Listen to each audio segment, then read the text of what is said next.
Salut fidèles téléspectateurs et téléspectatrices d'Impact TV. Nous sommes très très heureux, toute l'équipe de réalisation et nous-mêmes, donc de vous retrouver à travers notre émission et votre émission hebdomadaire, les grandes questions bibliques. Nous aimerons traiter avec vous 11 jours du thème sur la puissance de l'amour. La puissance de l'amour. L'amour est un thème utilisé selon les cas, dans un sens spirituel, naturel, parfois sensuel et autres, selon les désirs ou la compréhension de chacun. Cependant, la parole de Dieu nous dit que Dieu est amour. Dieu est amour et l'amour donc est spirituel, surnaturel. C'est une personne et cet amour qui est la nature de Dieu est très puissant. C'est un amour qui sauve, qui transforme, qui pardonne, qui délivre, qui guérit, qui opère même des miracles. D'où le thème de ce jour intitulé, comme nous le disons tantôt, la puissance de l'amour. Et pour traiter de ce sujet, nous avons le privilège d'accueillir dans ce studio Sophia d'Impact TV, Colette Ouedraogo, née Yamego. Voilà. Et avec qui nous allons passer en revue certains aspects de ce sujet si important et si vaste. Colette Ouedraogo Yamego est évangéliste à Eden TBI, l'Église des Nations Tabernacle Bethel Israël à l'église locale du CIE Mia à Dassasko, à Ouagadougou, au Burkina Faso. Merci évangéliste d'être là. Donc pour enrichir ce thème par votre présence sur ce plateau. Bienvenue. Merci beaucoup. Dites-nous tout de suite comment pourrait-on définir l'amour? C'est quoi l'amour pour vous? Bon, avant d'aller de l'avant avec le thème, j'aimerais saluer le personnel d'Impact TV, commençant par le leader et sa femme. Que la grâce du Seigneur les couvre davantage et que le Seigneur étende les limites d'Impact TV. Parce qu'il y a des gens qui sont dans leur maison, ils ne savent pas comment faire, ils ne savent pas qui leur parler. Et que l'amour d'Impact TV les touche dans leur maison et leur communique la vie. Amen. Et j'ai pris que le Seigneur arrose et qu'il pourvoie à tous les besoins. Et salutations Impact TV, la grâce du Seigneur sur vous, au nom de Jésus. Amen. Amen. Voilà. Merci. Donc, je reviens sur le sujet. Comment définir l'amour? C'est très profond. La définition de l'amour, c'est tellement vaste et large. L'amour, oui, on ne peut même pas qualifier. C'est grand, c'est haut, c'est fort, c'est bien. Donc l'amour, c'est tout ce qui est bon, tout ce qui est bien, tout ce qui est parfait, tout ce qui est agréable, tout ce qui est compassion, tout ce qui est vie. Quand tu veux vivre heureux, là où il y a l'amour, en tout cas, on vit heureux. Et on a même envie de vivre là où il y a l'amour. Donc, c'est pour dire que l'amour est une substance vitale. L'amour, c'est la vie. L'amour, c'est la vie. Et je dis encore, l'amour communique la vie et l'amour s'appelle la vie. Wow. Très bien dit. Peut-on parler de l'origine de l'amour? Voilà. L'origine de l'amour, je peux dire que c'est Dieu lui-même. Dieu émane de l'amour. L'amour, c'est Dieu. Et sans Dieu, il n'y a pas d'amour. Associé de son Fils unique Jésus, qui a communiqué l'amour. Donc la base de l'amour, l'origine de l'amour vient de Dieu lui-même. Donc c'est ce que je peux dire. Dieu est amour, Dieu l'amour est vient amour. de Dieu. Voilà, Exactement. l'amour vient de Dieu. Et la Bible dit que Dieu a prouvé son amour en donnant la vie de son Fils. Et l'amour n'est donc pas une fiction, mais il est pratique. Expliquez-nous donc cet amour pratique et même sacrificiel. L'amour est pratique et l'amour est sacrificiel. Quand on voit ce que Dieu a fait, il a dit dans Jean 3,16 qu'il a aimé le monde, qu'il a donné son Fils unique, qu'il a donné l'amour. Son Fils unique, c'est l'amour. Pour sauver l'humanité, pour sauver des vies, pour sauver tous ceux qui pleurent. Parce que là où il y a l'amour, là où l'amour passe, la haine disparaît. Là où l'amour passe, c'est la vie, Zoé. Là où l'amour passe, c'est le salut. Et vraiment, cet amour-là est sacrificiel. Bon, c'est pas une fiction. Ou bien c'est pas Guinamori pour dire qu'on va appuyer des boutons, ou bien c'est un portable, on télécharge et puis rapidement on lance et puis ça donne. L'amour de Dieu, si tu ne peux pas te sacrifier, tu ne peux pas pratiquer l'amour de Dieu. Donc il faut lire, tu vas m'aider à lire Romains 1. Romains 12. Le verset 1 à 2. Très bien. Et nous lisons la parole de Dieu. Et que le Seigneur bénisse cette parole pour nous. Amen.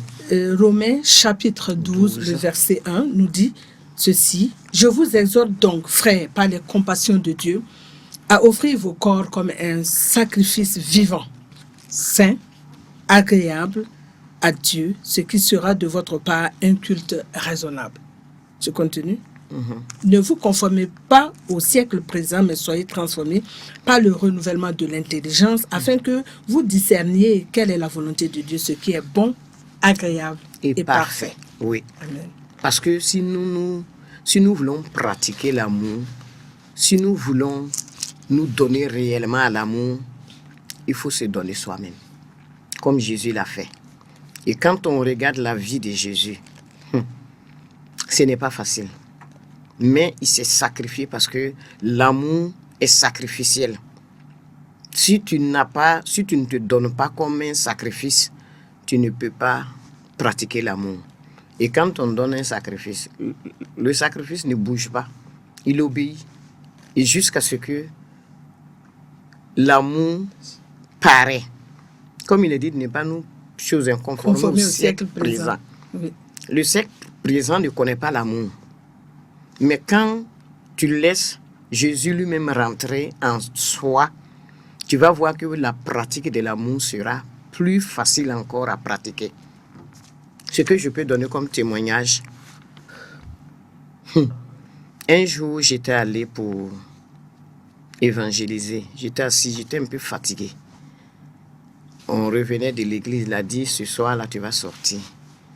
Moi, j'étais fatigué, je ne voulais pas sortir.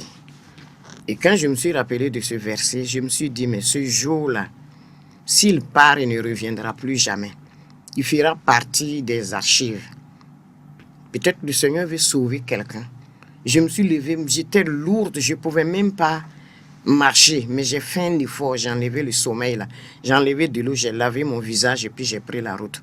Quand j'ai pris la route, j'ai commencé à partir. Il y avait quelqu'un qui était arrêté, un homme qui était arrêté sur son vélo. Je lui ai tendu le traité. Et qu'est-ce qu'il est en train de dire? Il dit, madame, je suis en train de mourir. Je suis en train de mourir parce qu'il y a quelqu'un qui m'a blagué. J'ai donné certaines choses qu'il m'a demandées et présentement, je ne vis plus. Tu as dit que Jésus communique la vie. Puisque quand je remettais le traité, le Seigneur m'a dit de leur dire, tiens la vie. Donc, tiens la vie et dit, effectivement, j'ai besoin de la vie. Je l'ai fait confesser Jésus et puis j'ai prié pour lui. Présentement, il est dans un village quelque part là. Par moment, il m'appelle et il dit, bon, je sens que ça va, mais maintenant, il faut prier pour moi. Je lui ai demandé l'autre jour, est-ce qu'il y a une église là-bas? Tu peux aller à l'église? Il dit, bon, il va de temps en temps. J'ai dit, il faut te sacrifier, va. C'est pour dire que ce jour-là... Si vous n'étiez pas sorti? Si je n'étais pas sorti pour communiquer la vie, l'amour, ce n'était pas possible. Et je suis très contente que j'ai obéi au Seigneur. Je me suis levé, j'ai lavé mon visage et puis j'ai pris la route. Ce n'est pas une fiction. L'amour, pour la pratiquer, c'est propre. Et ça donne la vie. Donc, la puissance de l'amour transforme. Elle est transformatrice, comme vous l'avez dit dès le début. Il faut obéir. Ça change les cœurs, ça change les vies. Ça change les cœurs, ça change les vies.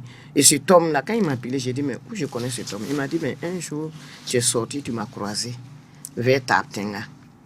J'étais très contente parce que le sacrifice, ça paye et c'est bon aussi. Et le Seigneur en est réjoui. Vous avez payé le prix, vous êtes sorti et vous avez sauvé une vie. Gloire à Dieu. Et la Bible déclare que l'amour est plus fort que la mort. N'est-ce pas trop fort cette parole? Comment est-ce que vous comprenez cette parole, cela? L'amour est vraiment fort que la mort. Oui. l'amour est fort que la mort. Plus que quand Jésus est mort, à cause de son amour, il y a plusieurs personnes qui étaient mortes depuis des années qui sont sorties. La puissance de l'amour a permis à ces hommes-là de sortir et puis les gens les ont vus. Je ne sais pas s'ils sont restés ou mais ils sont morts après, mais ça ne nous intéresse pas. C'est la puissance de l'amour. Les tombeaux se sont ouverts. Oui, les tombeaux se sont ouverts et puis ces hommes-là sont sortis. Wow. Encore une autre fois, il est dit dans Jean 11, le verset 25, que sur Jean 11, le verset 25. Oui, Jean 11, verset 25 nous dit, Jésus lui dit, je suis la résurrection et la vie. Celui qui croit en moi vivra quand même, il sera mort. Amen. La puissance de l'amour transformatrice qui ressuscite, qui communique la vie. Et si on veut encore ajouter au verset 26, là-bas il est dit, et quiconque vit et croit en moi ne mourra jamais. Ne mourra Crois-tu jamais. cela? Crois-tu cela? Demandez cela à Marthe. Oui. Celui qui vit et qui croit en Jésus ne mourra jamais. Crois-tu cela? Non, c'est fort. L'amour a une puissance pour t'amener à ne pas mourir. Je donne un témoignage où j'ai vécu une situation, j'ai fait la dingue là 4 fois. Je sentais que vraiment c'était pas ça. Mais comme chaque fois je me dis, moi je suis immortel, j'ai Jésus en moi, je suis immortel, donc dégage. Par moment je suis là la nuit, je vois que l'ennemi s'approche et puis me dit, mais tu sais, tu n'as plus de sang, tu dois mourir. J'ai dit, je ne me laisserai pas mourir. J'ai dit, je me transfuse avec le sang de Jésus. Et quand je dis ça, je vois qu'il dégage. Ça, j'ai compris. Donc, on dit la dingue là-dessus, là. Ils viennent et puis tu persuades. Si tu acceptes, tu pars avec toi. Que tu vois ton cœur est battant. Et je sens que, effectivement, mon cœur est battant. Je sens que ça veut se couper. Je dis, je suis immortel. Je ne connais pas la mort. Dégage. Et puis, part. Au fur et à mesure, j'ai compris que tous ceux qui meurent là, ils n'ont pas pu se défendre. Donc, toi qui écoutes, celui qui vit et qui connaît Jésus ne mourra jamais. Et lui-même l'a dit, crois-tu cela? Et même s'il est mort, il retrouve la vie. Parce que Jésus, qui est amour, ressuscite. Alléluia. Que le nom du Seigneur soit béni. Amen. Amen. La Bible nous ordonne d'aimer nos ennemis. Évangéliste Colette Ouedraogo. Comment est-ce possible? Pratiquement, surtout. Si tu n'as rien compris, c'est difficile. Aimer son ennemi. Comment aimer son ennemi? Celui qui me fait du mal. Tu vas voir certaines personnes, ils sont agressifs. Surtout quand tu sors pour l'évangélisation, ils sont agressifs. Ils sont là et puis ils se disent, mais toi là, dégage d'ici. Un jour, une nuit, je suis sorti. Plus que l'évangélisation, on peut aller le matin, à midi, à tout moment. Il a dit, en toute occasion favorable, prêcher l'évangile. Moi, je sors pour communiquer l'amour aux gens. Et je suis arrivé au niveau des jeunes gens, j'ai commencé à leur donner des traités. J'étais content, je causais avec les jeunes. Et puis j'ai dit, ne jouez pas trop avec le portable parce que en regardant certains éléments dedans, ça peut vous rentrer et puis après vous cherchez. Je ne sais pas d'où cet homme l'a quitté. Il est venu avec sa moto, il s'est arrêté. Il m'a posé une question. La question là, vraiment, j'ai dit, monsieur, s'il vous plaît, ces questions-là, si je rentre dedans, on va trop tirer ici. Donc, je ne pourrai pas répondre. Il est fâché. Il dit, aujourd'hui, là, j'ai te cloué, j'ai te tué. Je suis là, j'ai dit, mais non, mais ce n'est pas vrai. Il a dit ça? Oui. Allait vous tuer? Il a dit qu'aujourd'hui, là, c'est aujourd'hui. Tu n'as pas dit que tu te promènes partout. La nuit, c'est toi, on va dans les rues. La journée, c'est toi, on va dans les rues. Aujourd'hui, là, tu vas me connaître. J'ai cru que c'était de l'amusement. Vous le dérangez, certainement. Donc, il m'a dit, si tu n'as pas pu répondre à ma question, donc tu dégages, tu quittes ici. Moi, j'étais là, j'étais en train de parler aux jeunes gens. Il est venu, il a attrapé ma main, tiré. Il dit, tu vois la boule en dessous, au moins il pleuvait, je vais t'enrouler dans la boule. Il y a des gens qui ont dit, mais non, il ne faut pas ça, faut pas faire ça, faut pas faire ça à la maman, faut pas faire ça à la maman. Mais on dirait que le démon était rentré en lui. Il voulait réellement faire mal. Non, mais depuis lors, mon cœur là était gonflé sur ce jeune homme-là. Et le Seigneur a commencé à me parler. Il dit, tu sais qu'il y a des hommes démons.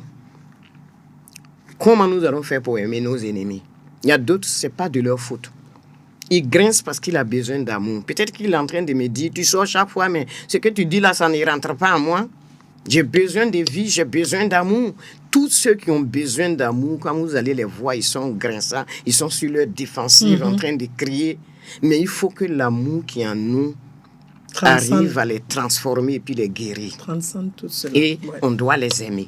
Et je donne un autre témoignage d'un évangéliste dans les réseaux sociaux que j'ai regardé. Un vieux, il est rentré dans le bus, il a commencé à évangéliser. Et quand il a commencé à évangéliser, il y a un jeune homme qui s'est levé. Il a giflé l'évangéliste, le vieux là. Et tout le monde a crié. Le vieux n'a rien dit. Il a pris ses papiers, c'est quoi, il a jeté. Le vieux n'a rien dit, partait pour prendre, il a pris, encore jeté. Et le monsieur là, le jeune homme là s'est approché, puis il a giflé encore une deuxième fois. Les gens ont crié. Et le monsieur là n'a pas fait cas. Il n'a pas réagi, il s'est approché, et puis il a commencé à parler, à lui tapoter, à lui dire que Jésus l'aimait, lui donner vraiment l'amour qui sortait de son cœur, qui émanait de son cœur. Et je vous assure que le jeune homme là a commencé à pleurer. Il pleurait parce qu'il avait besoin de chaleur paternelle. Il n'avait pas de papa. Il avait besoin de chaleur paternelle. Il se disait, où est Dieu? Je n'ai pas eu de père. Donc, ce que je peux dire dans aimer nos ennemis, quand la parole de Dieu nous dit d'aimer nos ennemis, parce que tu ne sais pas comment cette personne a vécu sa vie.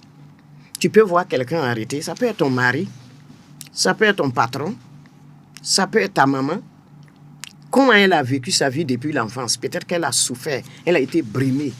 Et on dit qu'il faut recevoir l'amour pour donner l'amour. Mais si tu n'en as pas eu, et que tu laisses Jésus rentrer avec son amour, tu peux donner.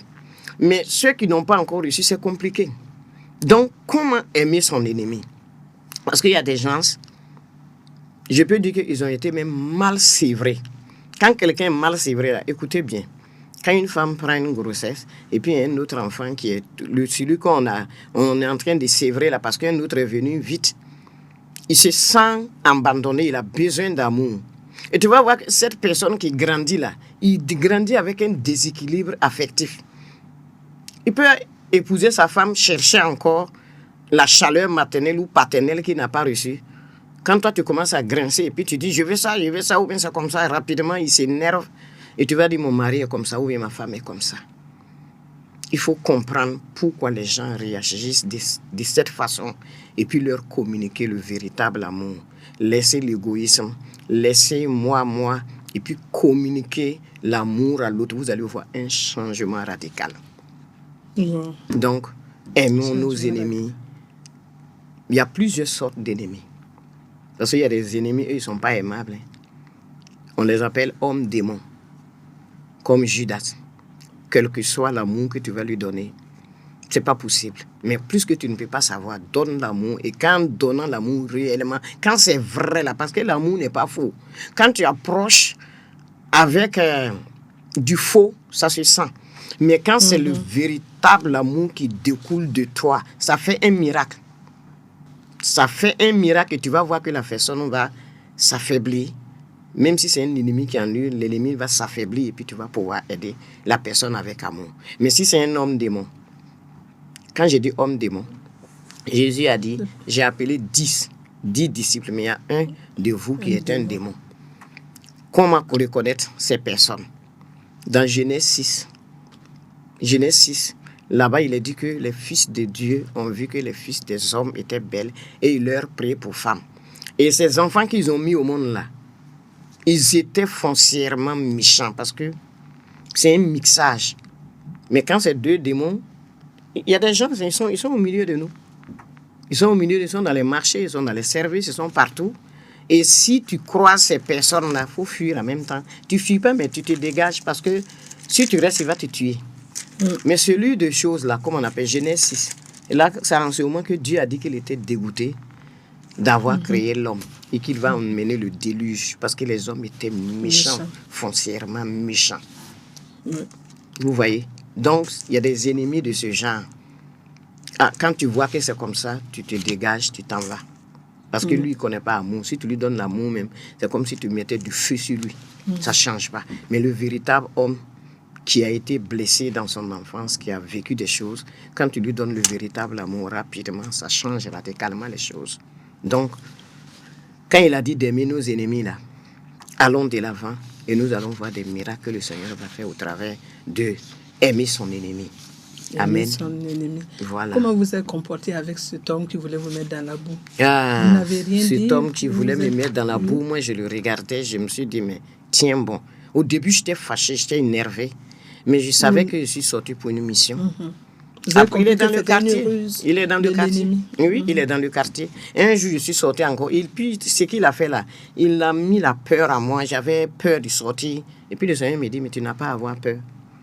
Je suis ressorti encore une nuit pour aller de l'autre côté. Moi, je ne savais pas qu'il était assis dans le nord. Plus que quand je sors souvent, ceux qui prennent qui sont assis dans les coins pour prendre la boisson, là, le Seigneur me dit, approche. Je me suis approché, il était assis encore quelque part là-bas, il a couvert son visage. Moi, je ne savais pas que c'était comme c'était la nuit. C'est là-bas, ce jour-là, il a dit, je vais te clouer aujourd'hui là. En tout cas, aujourd'hui là, moi, je vais te clouer. J'ai dit, tiens bon, Satan est décidé. Hein. Il veut m'arrêter. J'ai dit, tu ne peux pas m'arrêter, je n'ai pas peur. C'est ça, sacrifice là. Ouais. Si tu n'acceptes pas le sacrifice, tu ne peux pas communiquer, tu ne peux pas donner l'amour. Vous voyez? Et depuis là, bon, c'est vrai que je ne le reconnais pas comme ça, mais je sais qu'il est bien élancé, bien noir. Quand je marche maintenant, je dis, aïe, Seigneur, aide-moi. Parce que je ne sais pas si lui, là, c'est un homme naturel qui a besoin d'amour ou bien c'est un homme démon. Parce que si tu ne sais pas ça, tu vas avancer et puis te créer des problèmes. Il a dit, Seigneur, bénis-le. C'est après qu'il y a une dame, le jour qu'il était en train de me menacer là, il y a une sœur qui va aussi à l'hôpital prier pour les malades. Elle m'a dit que, mais non, c'est celui qui habite ici, il a une femme, il a des enfants. Il a dit au Seigneur, ta main de grâce sur lui. Un jour, je passais vers leur porte, j'ai vu quelqu'un assis, j'ai salué, il a répondu mochement. J'ai dit bonjour, il a répondu. Puis j'ai pris ma route et je suis parti. J'ai dit que ce soit toi ou pas, que le Seigneur te bénisse. Mais je sais que tu m'empêches, mais toi tu vas monter sur des arbres pour prêcher l'évangile. Amen. Et le Seigneur ne va pas le rater. L'amour de Dieu va le rencontrer d'une manière c'est ça. forte. L'amour du Seigneur va puissante. Le rencontrer.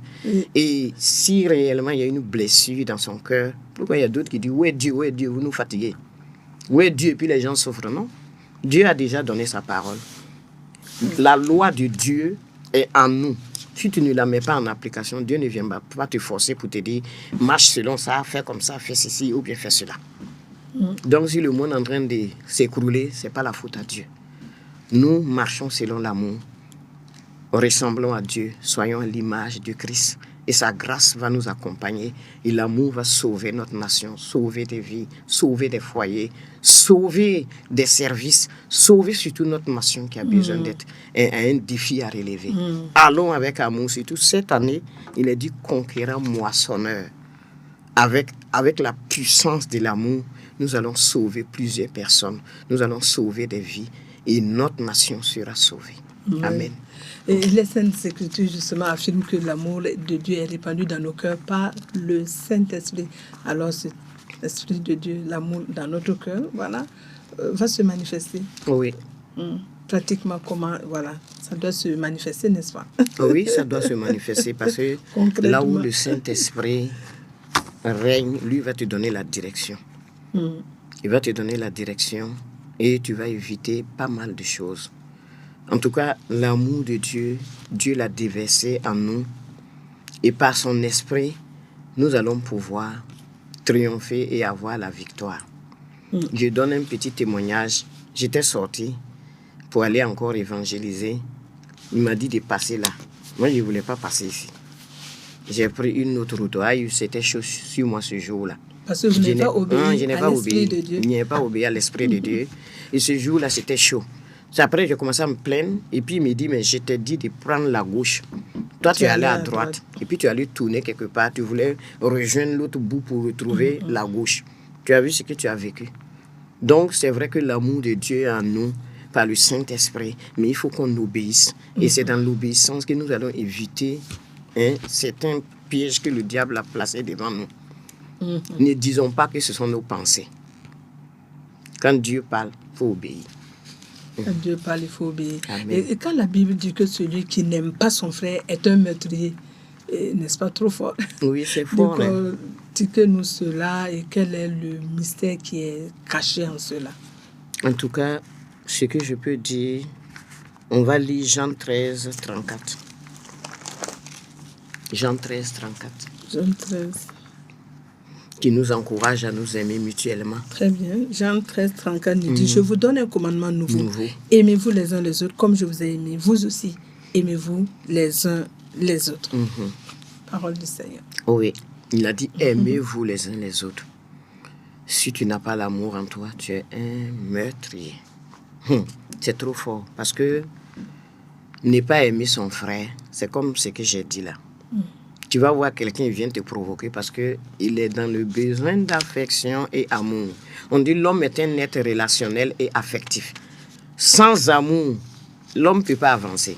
Par exemple, c'est un exemple palpable.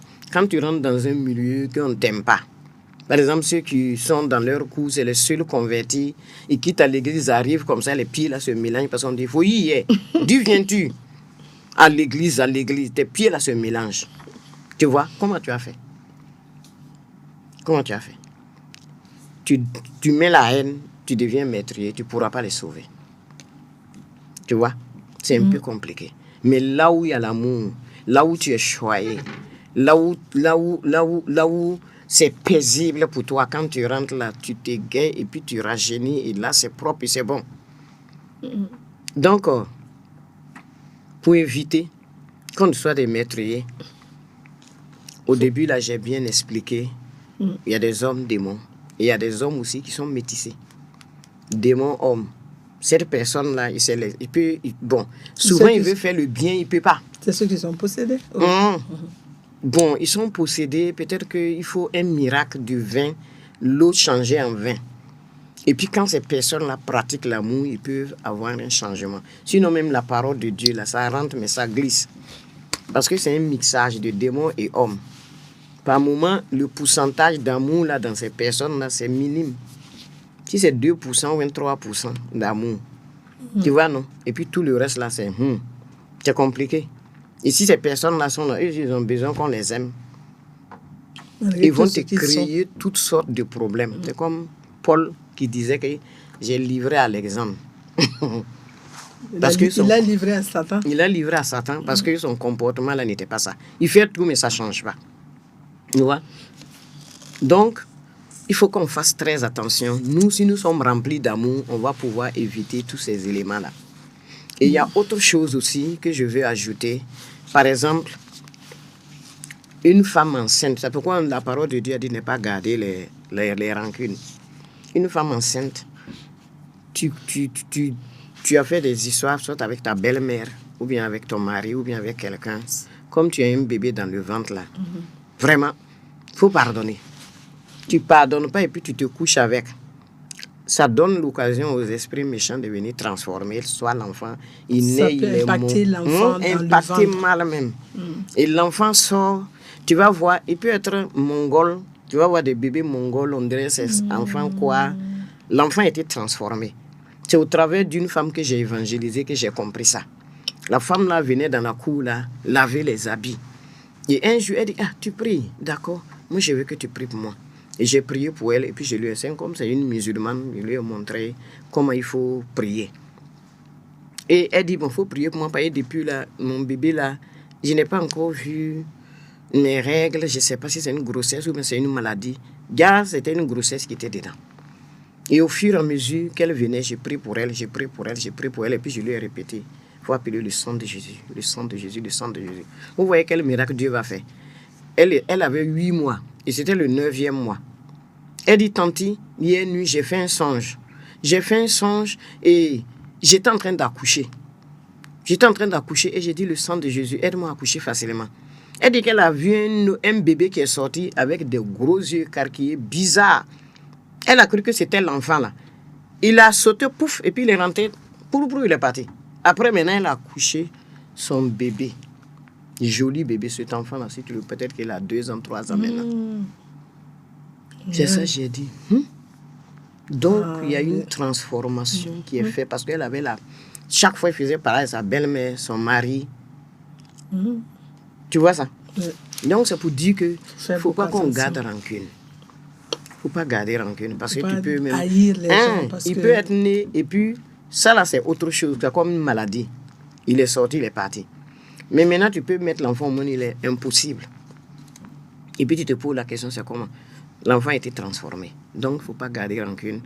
Femme enceinte, quand il y a des trucs qu'on pardonne, on manifeste l'amour, la puissance de l'amour en nous va arranger toutes choses. Amen. Dans Romains 8, 35, il est dit que rien ne peut nous séparer de l'amour de Dieu manifesté en Jésus-Christ. Et voilà, comment expliquez-vous une telle force de l'amour de Dieu? L'amour de Dieu, rien ne peut nous séparer de l'amour de Dieu. Ni la maladie, ni les souffrances. Et par moment, un jour, moi, le Seigneur m'a dit, j'ai traversé des difficultés. Puis j'ai dit, mais Jésus a déjà traversé les difficultés. Pourquoi nous, on doit se baigner dedans chaque fois comme ça? Quand ça, là, ça quitte, c'est un autre qui vient. J'ai dit, mais Seigneur, laisse-moi un peu me reposer un peu. Je suis fatigué. Et il m'a dit de faire ça. J'ai fait ça, je me suis arrêté tout droite. J'ai vu que ça ressemble à la croix. Il dit, donc, les souffrances là sont liées à l'homme comme ça. Quand tu fais ça et puis tu croises tes pieds là, ça devient la croix. Il dit, j'ai ramené mes bras là et puis j'ai commencé à réfléchir. Jésus lui-même qui a souffert, qui est passé à la croix. Et pourquoi nous autres, on doit aussi traverser ça? Parce que c'est comme si tu finis ça, voici un autre. Et puis j'ai dit, mais c'est un examen. Et au fur et à mesure que tu acceptes, tu grandis et puis tu deviens fort. C'est ça. Je comprends pourquoi Dieu laisse tous ces trucs-là, qu'on traverse tous ces trucs. Donc ça ne doit pas nous amener à quitter l'amour de Dieu. Que ça chauffe, c'est lent, c'est froid. On doit rester ferme pour être vraiment vaillant. Et moi, je suis très contente parce que si Dieu me montrait les épreuves que j'ai traversées, j'allais fuir. Mais je suis resté collé. Je suis resté attaché à l'amour de Dieu. Je suis resté attaché au Seigneur. Et aujourd'hui, je suis plus forte que jamais. Même quand un mal vient, je me pose la question, c'est venu pour me faire quoi? Pour m'enseigner, pour me fortifier encore, pour que je devienne plus forte pour attaquer l'obscurité. Voilà, non pas se poser des questions pourquoi, mais pourquoi, en deux mots, quel est le but pour lequel nous traversons telle ou telle situation? Non, mais il y a d'autres souffrances, c'est nous-mêmes qui les provoquons. Aussi. Mais si c'est Dieu qui te met sur la route pour te former, pour te forger, pour faire de toi une brave personne pour attaquer ton cahier de charges, ton ministère, en tout cas, tu peux aller de l'avant sans problème. Si j'avais fui les épreuves, quand l'homme l'a fait, moi, je n'allais plus sortir évangéliser. Non, parce qu'à un certain moment, j'avais peur. J'ai dit, mais non, je ne peux pas me laisser vaincre. Au fur et à mesure, je suis parti, et puis c'est parti. Ouais, donc, je rends toute la gloire au Seigneur. Amen. Que l'amour que le Seigneur a investi en nous, là, elle est transformatrice et puis elle nous donne la force d'aller de l'avant. Évangéliste Colette Ouedraogo, décryptez-nous les caractéristiques de l'amour divin, telles que décrites dans 1 Corinthiens 13, 4 à 7, que je vais lire très rapidement. L'amour est patient, il est plein de bonté, l'amour n'est point envieux, l'amour ne se vante point, ne s'enfle point d'orgueil. L'amour ne fait rien de malhonnête, il ne cherche point son intérêt. L'amour ne s'irrite point, il ne soupçonne point le mal. Mais il ne se réjouit point de l'injustice, mais il se réjouit de la vérité. L'amour excuse tout, croit tout, espère tout et supporte tout. Waouh! Ah, c'est fort. Parce que quand j'ai dit ça, je me suis dit, mais Seigneur, est-ce que moi j'ai l'amour? C'est trop fort. L'amour ne soupçonne point le mal. L'amour ne périt jamais. L'amour croit tout. L'amour pardonne tout. L'amour accepte tout. Avant d'arriver à là, déjà on a tout gâté. Avant d'arriver à là, on a tout gâté. Et quand moi je lis 1 Corinthiens 13, je suis là et je me pose des questions. Est-ce que j'ai l'amour? Je n'ai pas l'amour. Seigneur, sauve-moi. Je n'ai pas l'amour. Seigneur, sauve-moi. Parce que je soupçonne. Par moments, j'ai grincé les dents, j'ai crié, j'ai condamné, j'ai même insulté. Je n'ai pas l'amour. Je te prie de me faire grâce. pour que je puisse m'habiller avec 1 Corinthiens 13. Effectivement, si tu lis ça et que tu la mets en pratique, tu n'auras pas de problème avec quelqu'un. Et quand on lit 1 Corinthiens, Romains 12 là, tout le chapitre là, où il y a des bonnes choses dedans. Peut-être que le temps ne va pas nous permettre de toucher certains aspects. Non, c'est fort. Oui, c'est fort. C'est là-bas on dit de ne pas se venger. Aidez-nous, l'amour, la communion fraternelle avec les frères. Il faut pratiquer le bien. En pratiquant le bien, on va surpasser, on va vaincre le mal en pratiquant le bien. Oui, et je peux lire Romains 12, 9 déjà qui dit que l'amour soit sans hypocrisie. Ayez le mal en horreur, attachez-vous fortement au bien. Par amour fraternel, soyez pleins d'affection les uns pour les autres. Par honneur, usez de prévenance réciproque. Wow. Continue un peu, c'est bon. Ayez du zèle et non de la paresse. Soyez fervents d'esprit, servez le Seigneur. Réjouissez-vous en espérance, soyez patients dans l'affliction, persévérez dans la prière. Pourvoyez aux besoins des saints, exercez l'hospitalité. Bénissez ceux qui vous persécutent, bénissez et ne maudissez point. Et ne maudissez pas. Réjouissez-vous avec ceux qui se réjouissent, pleurez avec ceux qui pleurent, ayez les mêmes sentiments les uns envers les autres. N'aspirez pas à ce qui est élevé, mais laissez-vous attirer par ce qui est humble. Ne soyez point sages à vos propres yeux. Ne rendez à personne le mal pour le mal. Recherchez ce qui est bien devant tous les hommes. S'il est possible, autant que cela dépend de nous. Wow. Soyez en paix avec tout le monde, tous les hommes. Ne vous vengez point vous-même, bien-aimés, mais laissez agir la colère, car il est écrit « À moi la vengeance, à moi la rétribution, dit le Seigneur. Mais si ton ennemi a faim, donne-lui à manger. S'il a soif, donne-lui à boire. Car en agissant ainsi, ce sont des charbons ardents que tu amasseras sur sa tête. Ne te laisse pas vaincre par le mal, mais surmonte le mal par le bien. » Amen. Non, c'est fort. Romains 12. Non seulement ça, il dit de nous sacrifier. Regarde tout ce qui suit. L'amour de Dieu. On va vaincre, avoir la victoire. Et cet amour-là va transformer des vies. Amen. Que le nom du Seigneur soit béni. Évangéliste Ouedraogo, quelle est la corrélation entre pardon et amour? Puisqu'il dit que, il est écrit dans la parole de Dieu que l'amour couvre une multitude de fautes, de péchés. Moi, je peux dire que les deux sont liés. Amour et pardon. Amour et pardon. Parce que tu ne peux pas pardonner, tu ne peux pas aimer sans pardonner. Non. Donc les deux sont liés. Là où il y a le pardon, l'amour suit. Là où il y a l'amour, le pardon suit. Parce que sans ça même, on ne peut pas avancer dans les églises, dans les foyers, dans les différents services. On laisse tomber et puis on avance. On laisse tomber et puis on avance. Voilà. Très bien. Dans notre société actuelle caractérisée par la haine, l'égoïsme, la méchanceté, la rancune, pouvons-nous encore parler d'amour? Oui, on peut parler d'amour. Parce que sans amour, si nos nations continuent d'exister, c'est qu'il y a des piliers, des hommes, ils sont amour. Il y a certains même, tu les vois, ils ne connaissent pas Jésus, mais leur cœur est rempli d'amour. Et à cause de ces personnes spécifiques là, les nations ne peuvent pas mourir. Dans notre méditation personnelle du culte des familles, on est sur Jérémie. Je ne sais pas si c'est Jérémie 3, si je ne m'abuse, ou 4. Là-bas, le Seigneur disait, fuyez dans tout Israël, si je trouve 2 ou 3 personnes qui sont honnêtes, qui m'aiment, je vais sauver Israël.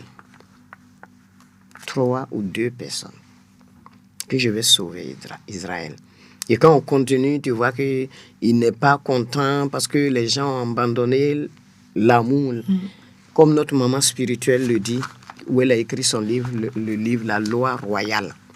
Quand la loi royale n'est pas pratiquée dans un pays, dans une nation, la nation meurt.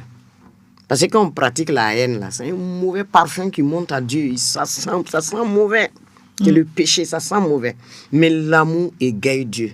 C'est pourquoi quand on sort pour évangéliser, on dit Dieu, la joie du Seigneur fait notre force. Oui, quand tu donnes la joie à quelqu'un, ou bien quelqu'un qui est dans le besoin, et puis tu manifestes l'amour à l'égard de la personne, et puis il est dans la joie la monte, et puis vraiment, ça retransmet des grâces.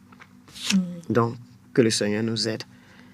Et sa faveur nous accompagne à tous égards. Amen. À pratiquer l'amour et à communiquer des vies. Et expliquez-nous alors comment le fait de ne pas utiliser l'amour pour pardonner peut-il conduire à des impasses, exemple les maladies et autres calamités, on parle des maladies psychosomatiques, etc. En tout cas, là où il n'y a pas l'amour, c'est la mort, c'est tout. Par moment, tu vas voir des personnes qui sont couchées à l'hôpital, ils ont besoin d'affection, ils ont besoin d'amour. Les gens vont les piffrer avec les médicaments, mais une seule main de grâce qui attrape la main du papa ou bien le malade pour lui dire je t'aime, ça va passer. Tu sais, quand c'est vrai là, il y a quelque chose qui rentre dans la personne. Et même si c'est ton ennemi, va, communique la vie. Et tu vas voir que ça va régler beaucoup de choses. La fois, dans notre quartier, il y avait un voisin là qui devait faire son mariage à un de ses cousins qui s'est marié. Il y avait des petites tensions entre nous. Et je me suis levé, j'ai dit, qu'est-ce que je peux faire comme participation? Ils m'ont dit qu'ils veulent la cour, j'ai nettoyé, arrangé. Et puis la poubelle, là, c'était dehors. Oh, ils ont dépouillé des chairs, les invités vont venir s'asseoir là-bas. Les gens me disent, sors, tu vas vider la poubelle. Oh, vider la poubelle, elle est remplie. Il y a des trucs qui puaient dedans. J'ai fait comment? Je suis rentré, j'ai arrangé, je suis dedans, ça vient seulement. Il faut faire la paix avec tous. Arrange les choses. Et j'ai pris un tissu, j'ai renversé avec un sachet noir. J'ai commencé, et puis j'ai appelé même son fils. J'ai dit, bon, tu viens m'aider. Quand on a poussé comme ça, là, ça appuyait. Le Seigneur m'a dit, allez, j'ai fait tout, on a versé, renversé. Non, la paix est revenue. La joie est revenue, c'était bon. J'ai compris qu'il me dit, mais il faut balayer. Tu pries pour le quartier, pour le salut du quartier. Communique l'amour. Il y a une puissance qui va faire quelque chose. Dans l'amour manifeste. Oui, dans l'amour manifeste. Et quand on a tiré la poubelle, là, après on a eu d'autres enfants. Lui-même, il m'a aidé. Et puis il a donné l'argent aux enfants. Ils ont tiré toute cette poubelle pourrie là. Il ne sait pas où les enfants sont rentrés avec. Parce qu'il y avait certains éléments qu'eux voulaient dedans. Ils sont partis avec. Et le coin était vraiment sain. Quand les invités sont venus, ils ont bien mangé. Ils étaient même accolés à la poubelle parce que j'ai dit, je vais stériliser la poubelle. Il n'y avait pas plus d'odeur. Non, c'est pour dire que si on pardonne, non, c'est fort. Au lieu qu'il y ait le désastre, au lieu qu'il y ait des maladies, c'est la vie. Et la vie Zoé. Donc, que le Seigneur nous aide à manifester l'amour et nous allons voir la grâce du Seigneur qui accompagne ça. Au lieu de la mort, c'est la vie. Et ceux qui sont malades à l'hôpital, même si vous avez des parents malades, donnez-leur surtout l'affection. Mais quand vous les criez dessus ou bien quand... Il y a un langage non verbal. Tu veux nettoyer la personne qui est couchée et puis tu fais gris-gris, tu ne veux pas. Il sent ça. Il sent, il se dit, aïe, je vais mourir, c'est fini. Mais quand tes mains là sont remplies, ton cœur est rempli d'amour et puis tu touches le malade, oh, tout de suite, il sent quelque chose, il frémit et puis la vie rentre. Et il est vite guéri. Oui, rapidement, il se guérit. Donc les médecins doivent faire ça. Ce n'est pas le médicament qui guérit, mais l'amour guérit. Mais pour quelqu'un qui est malade, s'il pardonne, il pardonne, il guérit. Il pardonne, il guérit. Souvent, on rentre, on voit d'autres personnes. Il y a des vieux qui sont couchés. J'ai dit, mais ton fils là, ou bien c'est ta femme qui t'a fait quelque chose, il faut pardonner papa, parce que tes petits-enfants ont besoin de toi à la maison. Hein. Tu ne dois pas rester ici. Prends ton drap et puis tu rentres à la maison. Parce que les pourpossums là, ils vont venir saluer qui? Donc, pardonne à tes enfants. Le vieux là m'a regardé et puis il dit, mais c'est comme si tu lis dans mon cœur. J'ai dit, tu pardonnes aux enfants, ce n'est pas de leur faute. Et tu retournes 2 jours plus tard, ils sont rentrés à la maison parce qu'ils ont pardonné. Ils ont pardonné, ils ont pardonné et puis ils ont été guéris, libérés. Voilà. Très bien. Et quand dans Philippiens 1:9, l'apôtre Paul dit qu'il prie pour que l'amour des Philippiens augmente. Voilà. Et ça dit par là que notre amour peut chanceler, peut régresser ou augmenter. Voilà. Ça peut chanceler, ça peut même disparaître. Ça peut disparaître, puis tu vas devenir une très mauvaise personne. Il y a des gens qui pratiquaient le bien. Avant, moi, j'étais comme ça, je faisais ça. On m'a fait du mal, je ne fais plus. Je fais plus. Déguerpiller, quitter sur ma route. Et nous tous, on veut rentrer dedans. Non, mais quand tu as l'amour de Dieu dans ton cœur et puis la crainte de Dieu, tu t'arrêtes. Et puis tu dis, mais non, je ne dois pas laisser terminer mon amour là. Parce que quand il n'y a plus l'amour là, Tu deviens une cymbale qui retentit. Wang, wang, wang. Tout ce que tu fais là, il n'y a rien dedans. Il n'y a pas de vie. Vous voyez la Bible que nous voyons comme ça là. Il y a une pincette qui tient la Bible. C'est l'amour. Si on enlève ça, Dieu est parti. Et j'ai regardé quelque chose, c'est mon feu époux qui disait ça. Il dit que c'était en Europe quelque part. Eux, ils sont rentrés. Il y a un monsieur qui veut rentrer dans l'église, on enlève, on le jette. On le met dedans, on enlève, on le jette. Et puis il dit, mais c'est quoi ça? Il dit, moi je suis venu pour prier, même si je suis un Africain, pourquoi vous me chassez? Il rentre, on enlève, on le jette. Et quand il est sorti là, il a vu quelqu'un qui est venu s'arrêter à côté de lui pour lui dire, mais toi, pourquoi tu cherches à rentrer là-bas? Que moi je suis Jésus. Que je suis Jésus, on m'a mis dehors. Je suis l'amour, on m'a mis dehors. Si on a mis l'amour dehors, ils ne peuvent pas t'accepter. Et puis le monsieur s'est retourné, il est parti. Vous voyez? Donc, Dieu nous aide, afin que notre amour augmente. Mais quand on ne regarde pas les différents événements, c'est comme si Dieu, c'est comme c'est une loterie. On va dire, mais pourquoi Dieu ne tue pas Satan? Pourquoi il ne chasse pas tous ceux qui sont mauvais là, et puis nous laisse nous maltraiter? Il y a une compétition du bien et du mal. Luttons pour que le côté bien là gagne. Et puis on va rétablir nos nations. Là où il y a le bien, là où il y a l'amour ne périt jamais, jamais, jamais. L'amour ne périt jamais. Là où les gens, vers la fin de l'année, là, ils me disaient de sortir dans les marchés, voilà le message qu'ils me donnent. Dis aux gens de pratiquer l'amour, de se faire du bien. Car tout ce qui est bien ne périt pas. Si nous voulons que le pays guérisse, pratiquons l'amour, pratiquons le bien, faisons du bien aux autres, et nous allons voir que notre nation va guérir. Notre nation ne périra pas parce que l'amour ne périt jamais. L'amour ne périt jamais. Donc, ayons de l'amour, permettons que ça s'augmente. Et si tu veux même vaincre certaines vilaines choses en toi, pratique l'amour. Tu vas voir, il y a une sœur qui disait que moi, je ne peux pas, quand la parole de Dieu sort, là, ça ne rentre pas. Quand la parole de Dieu sort, ça ne rentre pas. Pratique l'amour. En pratiquant l'amour, on va vaincre le mal, comme il est dit dans Romains 12, là, 13. Là. Si tu pratiques le bien, tu vas vaincre le mal.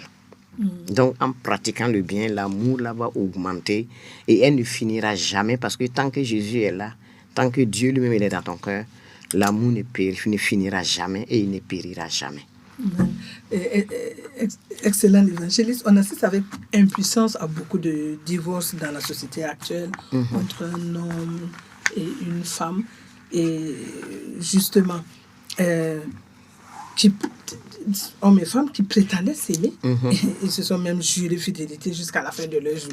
Voilà. Comment, selon vous, quel est le nœud même du problème et quelle en est la solution? Quelle solution on peut donner? Moi, je peux dire que le nœud du problème, c'est ce qu'on a vu dès les débuts là. Chacun recherche une chaleur quelque part. Il y a d'autres qui n'ont pas trop, ils n'ont pas bien. Tu vois, l'homme a besoin de l'amour de Dieu. Quand l'amour de Dieu n'est pas dans un cœur, là, tu es égoïste. Tu ne veux que pour toi-même seulement. Moi. Je fais pour toi, toi tu fais pour moi. Mais si on n'a pas compris ça, le nœud là, ça va séparer la maison. Pourtant, on s'aimait bien. Ils ne prétendaient pas s'aimer, ils s'aimaient effectivement, mais ils n'ont pas gardé l'amour là. Ils n'ont pas gardé l'amour. Or, tu ne gardes pas l'amour, ça ne peut pas marcher. Tu es égoïste. J'ai dit à une sœur qui se plaignait chaque fois de son mari, il n'est pas ça, il n'est pas ça. Il dit, mais ton mari là, est-ce que tu sais comment il a vécu sa vie? Peut-être c'est quelqu'un qui n'a pas reçu beaucoup de chaleur paternelle. Le plus souvent, les enfants qu'on met au monde sont avec leur maman. Et c'est pourquoi souvent je dis à la jeunesse, ne jouez pas avec le sexe parce que tu vas aller grossir une jeune fille. Tu n'as pas le temps, tu n'as même pas l'argent même pour manger. Toi-même, ça, puisque je suis devant l'établissement là. Tu vas aller et puis maintenant, l'enfant là va grandir. Il n'a pas de chaleur paternelle, il est la chaleur des grands-parents. Et cet enfant-là qui grandit, même s'il devient grand, il est déséquilibré. Il peut travailler, avoir l'argent dans sa voiture, tu l'épouses. Tu ne sais pas ce qu'il a vécu, il a besoin d'amour. J'ai dit, madame, pardon, oublie-toi toi-même. Prends soin de ce jeune homme-là. Prends soin de ton mari, puisque tu as des enfants garçons. Si tu le rejettes, un jour tes enfants garçons, là, ils vont les rejeter aussi. Laisse toi, oublie-toi, prends soin de l'homme là. Tu vas voir que quand il sera satisfait et comblé, il va tout retransmettre l'amour là sur toi et tu ne vas pas regretter. Votre maison ne va pas chanceler. Mais si c'est pas ça, lui la réclame, l'autre aussi réclame. Lui là dit j'ai ça comme ça je veux, l'autre dit je veux ça. Le nœud là, c'est le nœud là comme ça. Parce que chacun a besoin d'affection. L'homme est un être relationnel et affectif. L'homme a besoin d'amour. L'amour même, c'est l'essence de la vie de l'homme. L'amour, c'est une substance vitale. Et quand ça n'est pas dans une maison ou dans une vie ou bien dans un couple, ça va se disloquer. Mais maintenant, si un est réfléchi, il s'oublie lui-même pour donner l'amour à l'autre et après ça rejaillit. Cette maison va rester ferme. Il n'y aura pas de divorce. Et si on veut écouter aussi, Satan, il a été le premier à mélanger le foyer d'Adam et Ève. Ce n'est pas pour nous petits là qu'il ne va pas venir déranger. Donc, en rentrant dans un foyer, il faut savoir qu'il y a un ennemi qui est là. Et il est là. C'est un voleur, c'est un égorgeur, c'est un destructeur. Et il ne va pas vous laisser vivre ensemble. Il va vous séparer. Il y a d'autres qui vont dire peut-être que ce n'est pas la volonté de Dieu. Non. Aujourd'hui, là, nous sommes là, il y a différentes sortes de couleurs. Il y a le rose, il y a le bleu, il y a le rouge, ainsi de suite. Si vous avez des différentes couleurs, mettez-vous ensemble, ça fait orange, bleu, et puis c'est propre. Si c'est deux couleurs qui se ressemblent aussi, c'est du vert, vert clair, vert quoi, tout est bon. Faut pas, on ne dit pas, et nos grands-parents là, ils n'avaient pas Jésus, mais ils ont fait comment pour vivre ensemble. Vivre, donc restons dans le calme, manifestons l'amour, et nous allons voir que sa grâce là va nous conduire avec abondance dans tous les différents domaines. Amen. Selon vous, quels sont les ennemis de l'amour ou qu'est-ce qui peut bloquer l'amour? Voilà, vous avez dit l'égoïsme, chacun veut tirer. Les ennemis de l'amour, je reviens encore un peu en haut. Il y a des gens qui ne peuvent pas aimer.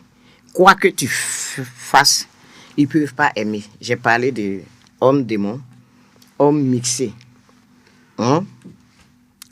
Démon-homme mixé dans Genèse 6 là, où eux ils ne font que ils ne veulent que faire du mal.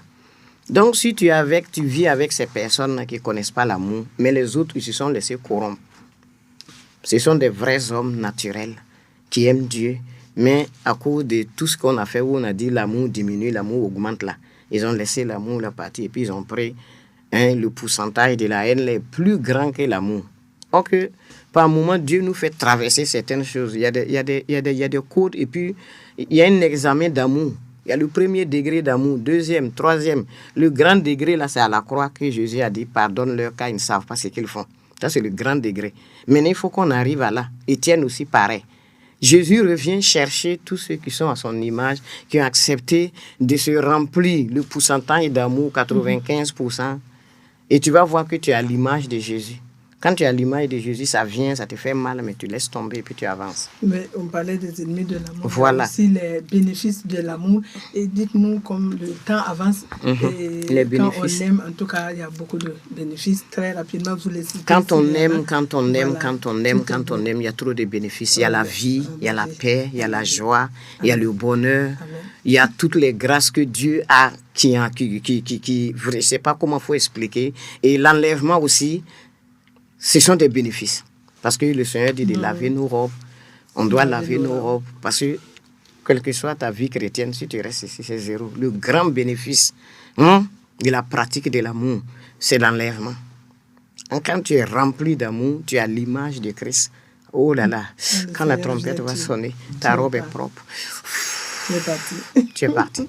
Voilà, donnez-nous des témoignages encore personnels ou des exhortations particulières. Voilà, un témoignage à l'endroit des téléspectateurs. Voilà, un témoignage qui me frappe à cœur, qui me touche. Il y a le témoignage d'un jeune homme. Il avait sa maman dans les soins intensifs. Et il était là, il dit, mais maman est dans le coma, c'est comment, Seigneur, quand est-ce que tu vas m'exaucer? Et il est sorti rapidement. Il dit, il va aller mettre de l'essence. Il arrive pour mettre l'essence. Il a vu 2 femmes avec leurs enfants, une femme avec ses 2 enfants. Ils sont arrivés et puis eux, Kéman, il dit, est-ce qu'on peut? Et puis il est resté tranquille, il a regardé. Ma maman est là-bas, elle n'est même pas vivante. J'aurais voulu qu'elle prenne du jus. Et puis ceux-là, ils ont faim. Il est rentré dans le truc là. Il est allé prendre un gros sachet rempli de gâteaux, de biscuits, de jus, ainsi de suite. Quand il est sorti, la femme là a cru que c'était une pièce on va mettre dans sa main. Il a tout pris et puis il les a tendus. Il dit, tenez, si maman pouvait manger, je lui aurais donné. Et quand ils ont pris, ils se sont agenouillés, ils ont soulevé les mains en l'air. Ils ont commencé à dire, oh Dieu, que ce jeune homme-là, ce qu'il veut, tu lui donnes. En même temps, un déclic s'est passé à l'hôpital. Wow. Pip, dans la vie de sa maman. Elle a quitté son coma. Et ceux qui étaient là ont dit, mais c'est pas possible, il faut qu'on la change de place, elle ne va pas rester ici. Un miracle s'est produit dans la pratique de l'amour. Et rapidement, quand lui il est revenu, il dit, mais hop, elle est partie enfin. Elle est partie, mais c'est comment? Elle est partie. On dit, non, ta maman est ressuscitée. Maintenant, quand il est rentré là-bas, il dit, maman, qu'est-ce qui s'est passé? Il dit que j'ai vu une femme avec ses enfants, ils ont soulevé les mains comme ça en l'air, ils étaient en train de parler, une puissance qui était là tombée sur moi, mais j'ai relevé. Lui, c'est passé quoi? C'est là il a compris le geste majestueux qu'il a eu dehors en pratiquant l'amour. La puissance de l'amour a ramené sa maman à la vie. Donc, on peut avoir des difficultés, on peut avoir des problèmes. Pratiquons l'amour et nous avons la grâce qui va couler pour nous, dans nos vies, dans l'église et tout. Amen. Et sa grâce sera toute suffisante pour nous. Votre chant, c'est l'amour sacrificiel. Oui, j'ai oublié. Jésus nous dit que le cri de son cœur, il veut que tu acceptes de payer le prix. Jésus nous dit que le cri de son cœur, il veut que tu acceptes de payer le prix. Payer le prix pour pratiquer l'amour. Payer le prix pour évangéliser. Payer le prix à la richesse des âmes. Payer le prix. Payer le prix. Jésus a fait sa part à la croix. Toi, lève-toi pour élever le défi. Jésus a fait sa part à la croix. Toi, lève-toi pour élever le défi. Annoncer la bonne nouvelle, faire des disciples, nouvelle création. Et ensemble, adorons Dieu. Nous sommes nés pour l'adorer.